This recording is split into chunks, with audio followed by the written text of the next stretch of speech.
બધાને મારા જય હિન્દ જય ભારત।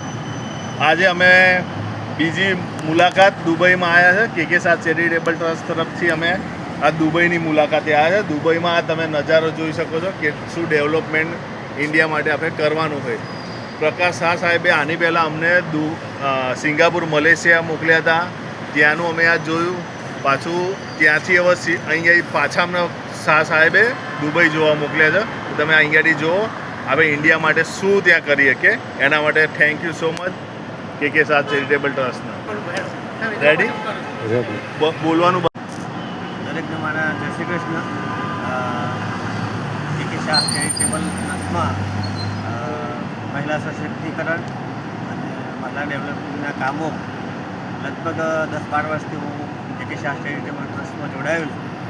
આદરણીય શ્રી પ્રકાશભાઈ સાહેબ એમની પ્રેરણાથી અગાઉ મેં મલેશિયા અને સિંગાપુરનો પ્રવાસ કરેલો। સાહેબે કીધેલું કે ત્યાં આગળ જાઓ, તમે જુઓ, ડેવલપમેન્ટનું કામ જુઓ કેવું છે તે। અને હવે પછી એમના આશીર્વાદથી, એમની પ્રેરણાથી ફરીથી હું દુબઈ મુકામે આવ્યો છું। અમે ગઈકાલ થયા છે, અમારા મિત્રો અહીંયા ફરીએ છીએ, એનું ડેવલપમેન્ટ જોઈએ છીએ।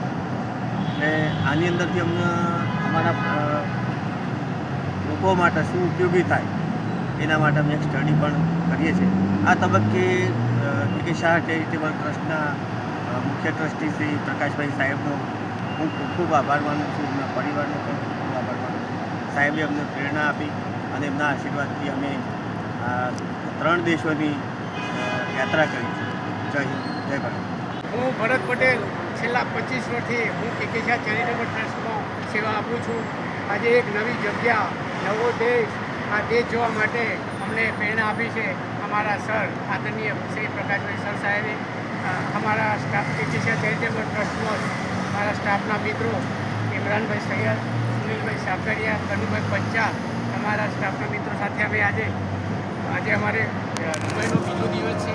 આજે દુબઈ ફરતા અમને પણ આનંદ અનુભવ્યો છે કે આ દેશ જોવા માટેનો એટલા માટે કે આનું અનુભવીને આપણા દેશ માટે કંઈ કરી છૂટીએ।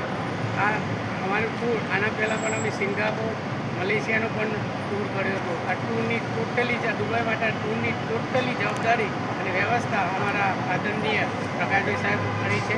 અને આના માટે ટૂર માટે અમે હું પ્રકાશભાઈ સર સાહેબને ધન્યવાદ આપું છું અને ખૂબ ખૂબ આભાર। આના પહેલાં પણ અમે મલેશિયા અને દુબઈની પણ મલેશિયા અને સિંગાપુરની પણ ટૂર કરી હતી। આ માટે હું મારા આદરણીય સર પ્રકાશભાઈ સાહેબને ખૂબ ખૂબ